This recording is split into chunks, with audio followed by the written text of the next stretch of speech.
Welcome back to Stock Talk Trades. We're going over Ethereum in this video, and Ethereum is actually pausing the move right now. This last month, we actually had an indecision candle, and it kind of looks like we're forming another indecision candle. But again, it's only beginning of the month, so we'll have to wait and see what happens. I wouldn't be surprised if we actually did see it pull back very, very far, or not. We're going to go ahead and take a peek at that and look into all of the possibilities. Thank you guys so much for watching. We're on the road to 1,000 subscribers, and if you haven't already, consider subscribing. Helps with the channel and you can stay up to date on your favorite cryptos.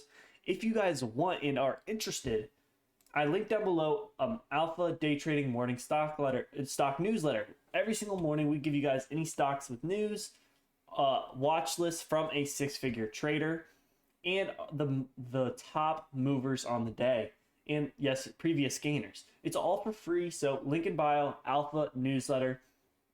Thank you guys so much. So on the monthly chart, we've had 7 months in a row, basically just continuation.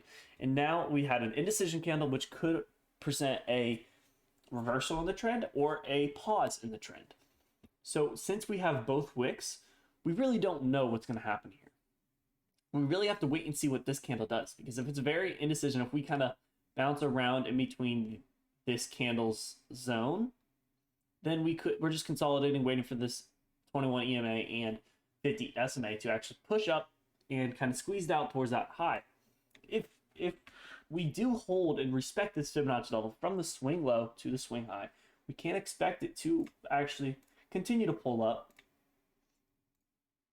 Okay, that's very, very small. That's around 63.82. 63.8. I'm just gonna do this. Which is $6,400. That is a price target that very well could happen for Ethereum in the short term if we do hold this price level. But again, I do think we'll consolidate maybe for a month or two in order for this 21 and 50 EMA, 21 EMA and 50 SMA to actually pull up and squeeze it out through. You can see we get overextended, but pull back, consolidate, and wait for this 21 and 50 moving average, excuse me guys, to actually almost squeeze it out even higher. Let's go and take a peek at a weekly chart. We did a double bottom again. We are respecting it. We are finding massive support on that 21 EMA, which is good. I think back in 2017 we actually rode the 21 EMA all the way up, found support, boom, 1, 2, 3 touches. So this could just be like a pennant that's forming that could happen right here. See how we had a sharp run up and then a drop? That's exactly what could happen here. We could just be form a double top or a trend line down as it did here. So this very well could, again, I don't have another point, so I can't draw that trend line. So you better watch out for that trend line. It's just something like this. That's not how it is, but you want to watch it kind of maybe bounce and build up on this trend line, and when it breaks, that's when I would expect it to pull up, because you can see in the past how it wants to break that bullish pennant.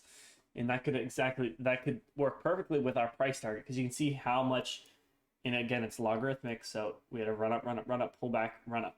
So we had a fat run up with it. Well, this run up was much smaller than this run up. Boom.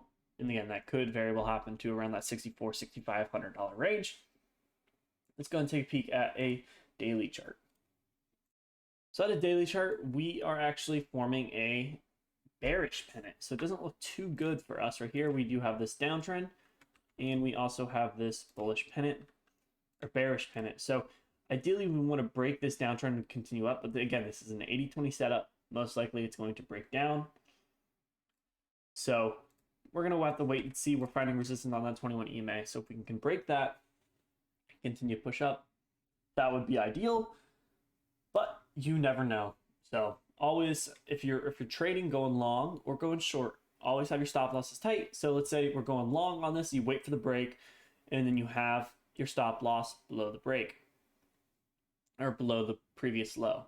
So it's however you want to play it and how well you can manage your risk. Again, if you're trying to trade this, depends how you want to trade it, invest it, whatever.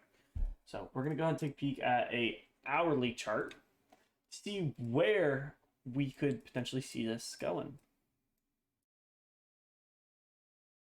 So again, we do have a trend line kind of popping up. So I wouldn't be surprised if we actually came down and tested it probably sometime somewhere around this level, around that $2,500 range, because we do have some multiple key bounces on there. So again, if we can pull back and possibly maybe consolidate, or if we even pull back even farther, which is not a big deal, I just do think we will find resistance on this uptrend for the hour chart for the past couple of days.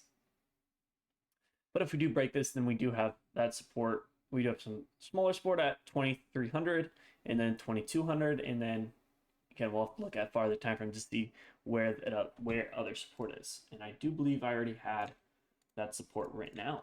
Yes, I do. So be safe out there. Everything's a little choppy considering that the Bitcoin dominance has gone up. The total altcoin market has not been looking too good. I'm going to go ahead and look at, for everybody who's still here, I'm going to go ahead and explain what could happen here. So first of all, the total market cap looks almost exactly like Ethereum for the past couple months. And we can see this. We had the run up, the 2017 bull run of the altcoins. That was $492 billion from this level to this level. That was $492 billion from the breakout to the high. From the breakout to the high, this is $990 billion. So it's already almost double what this is, and I just don't see it happen. But again, look, we did break above everything. Kind of it's looking good because we broke above this. See how the 21 and 50 EMA kind of broke this corner, and kind of it looks like the same thing. We could be consolidating. We had that indecision candle, and that's same with this. Could have a small pullback for a couple months before we actually continue to break. So I'm not saying that we're not going to have a bull run. I'm just saying that it takes a lot more money, especially on a logarithmic scale like this. So especially, we could just be in a small pullback, small bull flag, like we could form for this 21 and 50 moving average to actually squeeze up, and it rides both of those up all the way to the highs. I think that's it. Thank you guys so much for watching. If you haven't already, consider subscribing. It helps on the channel, and you can stay up to date on your favorite cryptos, so why not? We are on the road to 1,000 subscribers. So it would mean the world to me if you guys could subscribe. Thank you guys so much for watching. Love y'all. Peace.